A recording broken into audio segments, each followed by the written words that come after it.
अष्टावक्र गीता भाग 26। अष्टावक्र जी कहते हैं, जो मनुष्य केवल पेट भरने में ही लगे रहते हैं, जो मात्र पेट के लिए ही परिश्रम करते हैं, उसके लिए कहते हैं, आसायात सकलो दुखी नैनम जनाति कश्चन अनेन एव उपदेशेन धन्य प्राप्नोति विवृतम। परिश्रम से सभी जीव दुखी हैं। संसार में जीवन चलाने के लिए हर प्राणी मेहनत करता है, परंतु उसमें सबसे ज्यादा मेहनत मनुष्य करता है। और मनुष्य की आशाएं तृष्णाएं कभी शांत नहीं होती है, तो उसको कोई नहीं जानता है। परिश्रम से सभी जीव दुखी हैं, इसको कोई नहीं जानता है। इसी उपदेश से सुकृति पुरुष अर्थात भाग्यवान पुरुष परम सुख को प्राप्त होते हैं। आज मानव के पास जितने भी भौतिक सुख हैं, वह मानव प्रयास का ही परिणाम है। यदि मानव प्रयास ही नहीं करता तो यह दुनिया जितनी सुंदर दिखाई पड़ रही है, शायद उतनी नहीं दिखाई देती। किंतु इन प्रयासों का मानव आज इतना अभ्यस्त हो गया है कि परमात्मा को भी अन्य भौतिक सुखों की तरह उसने इसमें शामिल कर लिया है। वह इसी प्रयास से परमात्मा को पाना चाहता है, किंतु परमात्मा प्रयास से नहीं मिलता। वह कहीं खोया हुआ होता तो प्रयास करने से मिल भी जाता। वह तो स्वयं के अंदर में है, उसे तो अपने भीतर खोजना मात्र है। वह विस्मृत है, उसे स्मृति में लाना है। इसके लिए प्रयास की मार्ग की आवश्यकता नहीं। चित्त की शांत एवं जागृत अवस्था ही इसे पाने का मार्ग है। इसीलिए अष्टावक्र कहते हैं कि हे शिष्य, सभी जीव शरीर के निर्वाह करने में ही दुखी होते हैं, अर्थात शरीर निर्वाह के लिए परिश्रम करने में ही दुख उठाते हैं। किंतु इस तथ्य को नहीं जानते हैं कि परिश्रम है इन दुखों का कारण है। इसीलिए महापुरुष शरीर के निर्वहन के लिए अथक परिश्रम नहीं करते हैं, क्योंकि शरीर की रक्षा प्रारब्ध कर्म स्वयं कर लेते हैं। प्रयास की कोई जरूरत ही नहीं रहती है। ऐसा जानकर वे सदा सुखी जीवन व्यतीत करते हैं। फिर अष्टावक्र जी कहते हैं, इदम कृतम इदम नेति द्वंद्वे मुक्तम यदा मनः धर्मार्थ काम मोक्षेषु निरपेक्षम तदा भवेत्। जीव जो कर्म करता है, उनके फल की चाहना से चित्त उद्वेगित रहता है।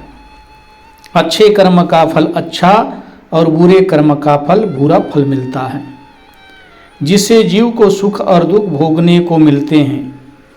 फिर जीव अधिक सुख की लालसा में और दुखों की निवृत्ति के लिए प्रयास करता है, जिससे चित्त को शांति नहीं मिल पाती है। किंतु जो काम जीव ने किए नहीं हैं, जो केवल उसके विचारों में ही विद्यमान हैं, उनसे भी उसका मन उद्वेगित रहता है। उन्हें करने की इच्छा मन में बार बार जोर पकड़ती है। इससे मन में विक्षिप्तता आ जाती है। इसलिए अष्टावक्र जी कहते हैं कि इस काम को मैंने कर लिया है और इस काम को मैंने नहीं किया है। इस प्रकार के द्वंद्वों से जब जीव का मन शून्य हो जाता है, तब वह धन अर्थ काम और मोक्ष की इच्छा नहीं करता है। जो जीव इन द्वंद्वों और इन इच्छाओं से रहित है, वही सुख को प्राप्त होता है। विरक्तो विषय द्वेष्टा रागी विषय लोलुपः ग्रह मोक्ष विहीनस्तु ना विरक्तो ना रागवान। विषय का द्वेषी विरक्त है, विषय लोलुप रागी है। जो पुरुष ग्रहण और त्याग दोनों से रहित हैं, वह न विरक्त है और न रागवान है। अष्टावक्र जी कह रहे हैं, जो विषय का द्वेषी है अर्थात विषयों में द्वेष करता है, वह भी शांत नहीं है, क्योंकि विषयों को गाली देने में उसका चित्त लगा रहता है, क्योंकि वह घर, स्त्री, धन, पुत्र, काम, क्रोध सबको गालियां ही देता रहता है। जो विषयों का रागी है अर्थात विषय लोलुप हैं, उसका चिंतन हर समय अधिक से अधिक प्राप्त करने में ही लगा रहता है। वह दूसरों का भी छीनकर स्वयं को सुखी बनाने के लिए लगा रहता है। इसलिए अष्टावक्र जी जनक को समझा रहे हैं कि विषय द्वेषी और विषय लोलुप दोनों ही तरह के जीव दुखी होते हैं, दोनों के मन में अशांत है। इसलिए जो राग, विराग, ग्रहण और त्याग, संसार और संन्यास, आसक्ति एवं विरक्ति जैसे द्वंद्वों से रहित हैं, वही वितरागी हैं। उसी का चित्त शांत रहता है एवं वही मोक्ष को प्राप्त होता है। ह्योपादेयता तावत् संसार विट्पाण कुरः स्पृहा जीवति यावद् वै निर्विचार दशा स्पंदम। जब तक तृष्णा है, जब तक अविवेकी दशा की स्थिति है, तब तक त्याग और ग्रहण भाव भी जीवित है, जो कि संसार रूपी पेड़ का अंकुर है। जीव के मन में जब तक ग्रहण और त्याग की भावना है, तभी तक तृष्णा जीवित है। इसी तृष्णा के कारण ग्रहण और त्याग की कल्पना होती है। केवल त्याग की भावना ही तृष्णा नहीं है, बल्कि ग्रहण की भावना में भी तृष्णा है। यह विपरीत आसक्ति है। यह तृष्णा ही अविवेकी की दशा है। इसलिए अष्टावक्र जी कह रहे हैं कि अगर तृष्णा जीवित है तो संसार रूपी पेड़ का अंकुर भी जीवित है। वह फिर फूटकर वृक्ष का रूप धारण कर लेगा। तृष्णा ही संसार है और तृष्णा का त्याग ही मुक्ति है। तृष्णा से चित्त में भिन्न भिन्न प्रकार के विचार मन में उठते हैं। जब तक ये विचार मन में उठते रहेंगे तो फिर कहाँ चित्त की शांति और कहाँ जीव की मुक्ति।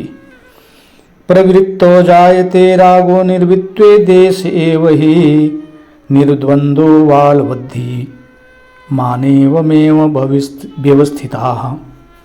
प्रवृत्ति से राग और निर्वृत्ति में दोष होता है। इसलिए बुद्धिमान पुरुष द्वंद्व रहित बालक के समान जैसा होवे वैसा ही स्थित रहे।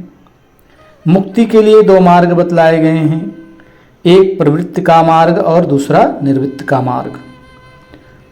प्रवृत्त मार्ग कहता है कि प्रारब्ध कर्मों से यह जीवन जीव को मिला है, अतः इस जीवन के कर्मों को भोगे बिना मुक्ति संभव नहीं है। जो इन कर्मों को भोगे बिना मृत्यु को प्राप्त हो जाते हैं, संसार त्याग जाते हैं, यह उनका अहंकार है।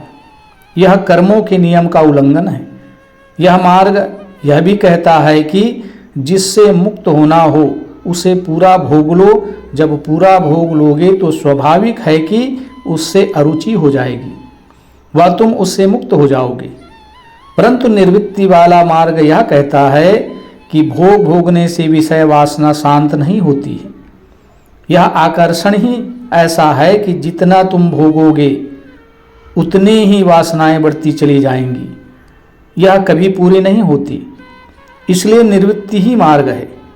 लेकिन अष्टावक्र जी एक तीसरी ही बात कह रहे हैं, वह प्रवृत्ति और निवृत्ति दोनों को ही वासना मानते हैं। इसलिए कहते हैं कि आत्मज्ञानी पुरुष प्रवृत्ति और निवृत्ति दोनों से मुक्त होकर बालक के समान निर्बंध होकर स्वाभाविक जीवन जीता है। स्वाभाविक रूप से ही जो होता है कर लेता है। वासना युक्त होकर हठपूर्वक वह कर्म नहीं करता, न त्याग करता है, क्योंकि वासनाओं में आसक्ति है और हठपूर्वक त्यागने में तृष्णा शेष रह जाती है। हातुमिच्छति संसारम रागी दुख जिहासया वितरागो ही निर्दुखः तस्मिन् अपि न खिद्यति। रागी पुरुष दुख की निवृत्ति के लिए संसार को त्यागना चाहता है। राग रहित पुरुष निश्चय करके दुखों से मुक्त होता हुआ संसार के बीच भी खेद को प्राप्त नहीं होता है। अष्टावक्र जी कह रहे हैं कि दुखों से घबराकर जो मनुष्य संसार को त्यागना चाहता है वह भी रागी ही है। जो कहता है कि यह संसार ही दुखों का मूल कारण है, उसे जन्म मृत्यु जीना, घर बार, पत्नी, बाल, गोपाल, धन संपत्ति आदि दुखों की खान दिखाई देती है। किंतु इन्हें छोड़कर भी उसके दुख समाप्त नहीं होंगे। दुखों का संबंध तो शरीर और मन से है, वासना एवं तृष्णा से है, जिनके रहते एकांत में रहने से भी शांति प्राप्त नहीं हो सकती। राग विराग, संसार, आसक्ति, विरक्ति अगर दुख है तो संन्यास भी दुख है, क्योंकि अंतर में तृष्णा घर लिए बैठी है। क्योंकि सांसारिक तृष्णा छोड़कर मोक्ष की तृष्णा करना भी दुख है। इसीलिए वीतरागी बनना ही दुख निवृत्ति का एकमात्र उपाय है, न कि राग और विराग। इन दोनों से ही ऊपर उठकर अनासक्त हो जाना ही मोक्ष का साधन है। ऐसा वीतरागी पुरुष संसार में रहकर भी दुखों को प्राप्त नहीं होता है।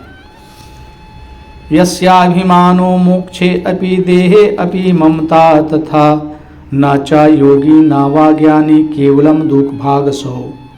जिसको मोक्ष के प्रति अभिमान है और वैसी ही शरीर के प्रति ममता है, वह न ज्ञानी है और न योगी है, वह केवल दुख का भागी है। अष्टावक्र जी कह रहे हैं कि मैं ज्ञानी हूँ, त्रिकालदर्शी हूँ, मैं केवली हूँ, मैं ब्रह्म हूँ, अब मेरे से बड़ा कोई नहीं है। इस प्रकार का जिसको अभिमान है वह ज्ञानी नहीं है। जो कहता है कि मैं योगी हूँ, मैं नित्य यम नियम आसन प्राणायाम नेति वस्ति आदि क्रियाएं करता हूँ, वह भी योगी नहीं है। वह केवल मात्र दुखों का भोगने वाला है। हरो यदुपदेष्टा ते हरिः कमल जो अपि वा तथापि नातौ स्वास्थ्यम सर्वविस्मरणादृते। अगर तेरा उपदेशक शिव, ब्रह्मा या विष्णु है तो भी बिना विस्मरण यानी त्याग के तुझको शांति प्राप्त नहीं होगी। अष्टावक्र जी कह रहे हैं कि जनक, मुक्ति का अर्थ ही त्याग है। जब तक थोड़ी भी स्मृति शेष है तब तक मोक्ष की प्राप्ति नहीं हो सकती, क्योंकि स्मृति ही जीव का बंधन है। मुक्ति में तो मैं रहता ही नहीं, फिर स्मरण कौन करेगा। यहाँ तक कि जिन गुरु की कृपा से ज्ञान उपलब्ध होता है उनका भी विस्मरण परम आवश्यक है। उनको भी भूलना, उनको भी त्यागना परम आवश्यक है, वरना यह गुरु भी बंधन हो जाएगा। चाहे ऐसा गुरु ब्रह्मा विष्णु शंकर ही क्यों ना हो, इनके विस्मरण के बिना भी शांति मुक्ति संभव नहीं है। अष्टावक्र जी राजा जनक को समझा रहे हैं, अगर ब्रह्मा विष्णु महेश या जिस गुरु ने तुमको उपदेश दिया उसका भी आप चित्त में स्मरण बार बार करते हैं, उससे भी तेरी मुक्ति नहीं है। उसका विस्मरण, उसको भूलना ही श्रेष्ठ है, क्योंकि मोक्ष हमें किसी भी प्रकार से याद नहीं करना, किसी की स्मरण नहीं आना है। इसलिए ये सब मुक्ति के बाधक हैं। इस प्रकार से राजा जनक को उपदेश करते हुए अष्टावक्र जी कहते हैं।